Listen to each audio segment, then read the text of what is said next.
if you've been following with my channel for a while, you would notice that I, as part of my recent project, have decided to try to see how much of the churches in the city of London that I can visit. The goal is actually to cover all the churches and get a lot of information about them, because I feel that the churches, having over 50 churches concentrated just within a square mile is actually quite impressive. And I'm talking about historical churches, a lot of these churches with very important history to the world in general. And also that I'm also interested in the architectural features of these churches. So this is my second visit to London for that purpose, and towards the end of the trip I stumbled into St. Bartholomew's Hospital. Now this hospital is actually the oldest in the United Kingdom. It's a very massive hospital, mostly run today by the Queen Mary's University, London, but it also has a small church which is linked to what I found to be an even bigger church, which I was trying to explore. So the smaller church, St. Bartholomew, the less I will talk about it briefly in another video, including St. Bart's Hospital.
But today I want to draw our attention to the bigger church, which is St. Bartholomew's the Great.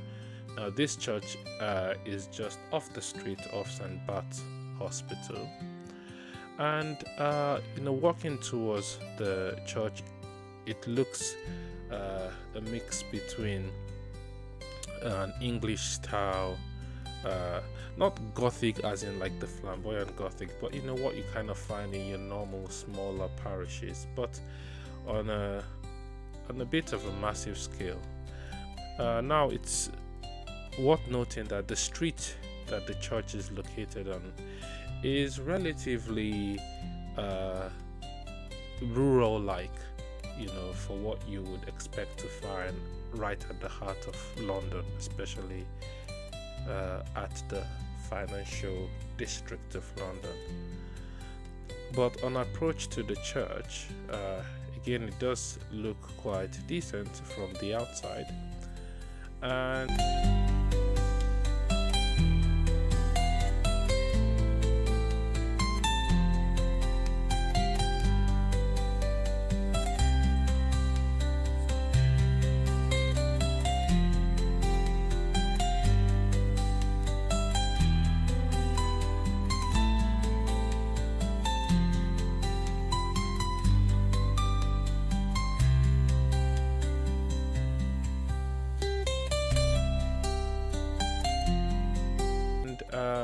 just towards the entrance, I was greeted by a warden right in the church who was really nice and invited me in.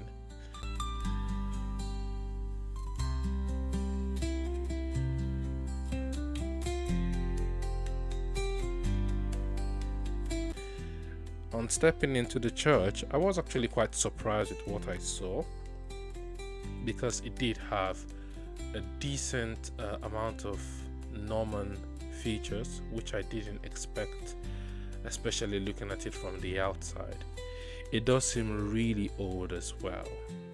So I did a bit of looking up, and I found out that the building was originally constructed in 1123, which is actually quite old, and again linked right to St. Bartholomew's Hospital at the time. And it was actually founded as an Augustinian abbey, and the earlier church was actually built, at that time. But of course, it has been over time renovated, especially since after the dissolution of the monastery. Even though the church wasn't destroyed, it eventually started to fall into some bit of disrepair.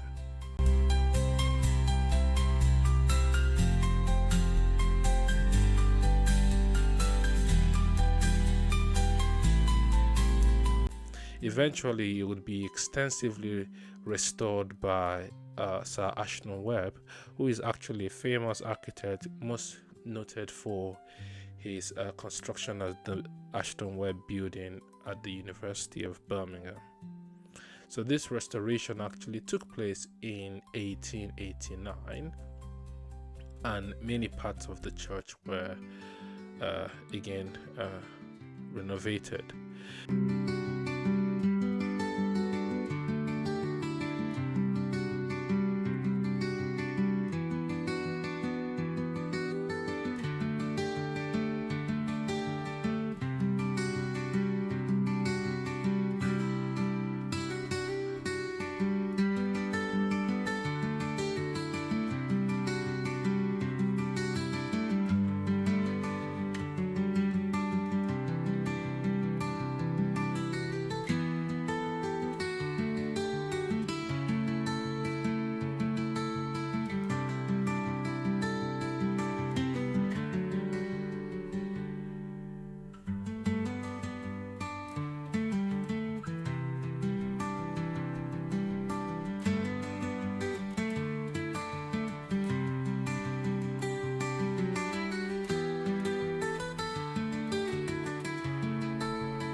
Just some observations within the church is, it actually has a very dark, airy feel, So it's not Gothic. I would want to say Gothic to represent dark, but it has a really dark, old historic, very old historic vibe to it.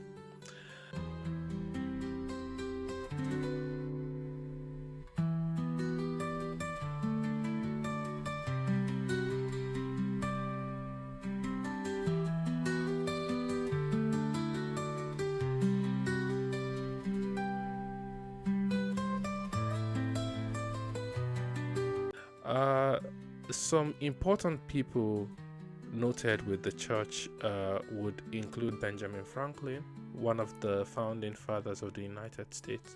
So he actually worked in the chapel itself, that's specifically the Lady Chapel, which is at the east side of the church, and he was a journeyman printer at the time.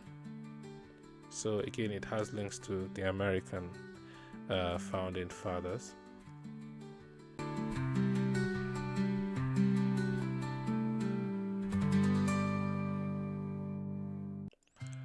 Some other important note with the church is that it had been used in many films and TV series, including Robin Hood, Prince of Thieves. That's the old 1990s version. I think it was 1991. It was also used in other movies like Richard II of the Hollow Crown, Snow White and the Huntsman, Avengers of Ultron, Age of Ultron, Transformers, The Last Night. So it's been used in a decent pool of movies. Another impressive feature about the church is its pipe organ. So the current pipe organ dates back to 1886, which actually replaced the 1731 version. So this version was installed by William Hill, and some modifications were later made in the 1950s.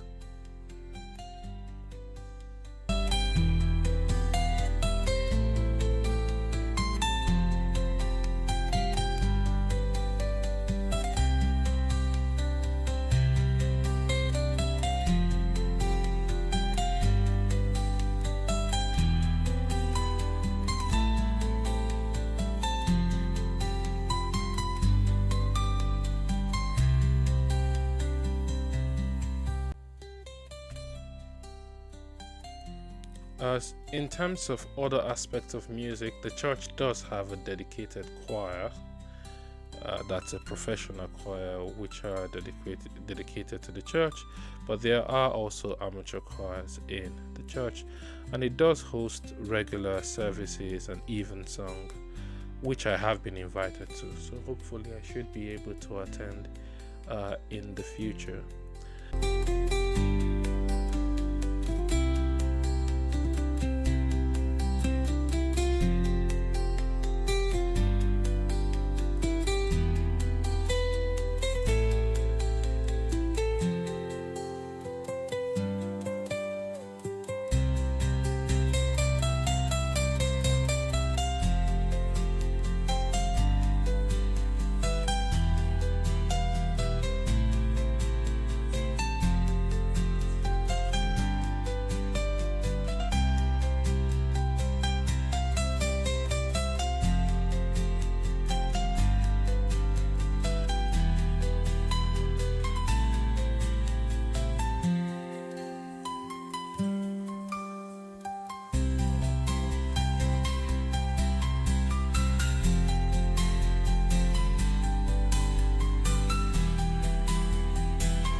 I consider this church to be one of the hidden gems of London, especially of the city of London, because it's really not prominent.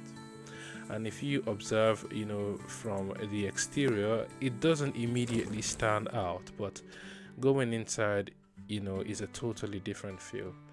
And I would advise that, if you have time and you found yourself in the city of London, ignore the popular tourist attractions. Go to these specific, underappreciated attractions, because they do actually have quite a lot to offer. I hope you've enjoyed this monologue and tour, and hope to see you another time.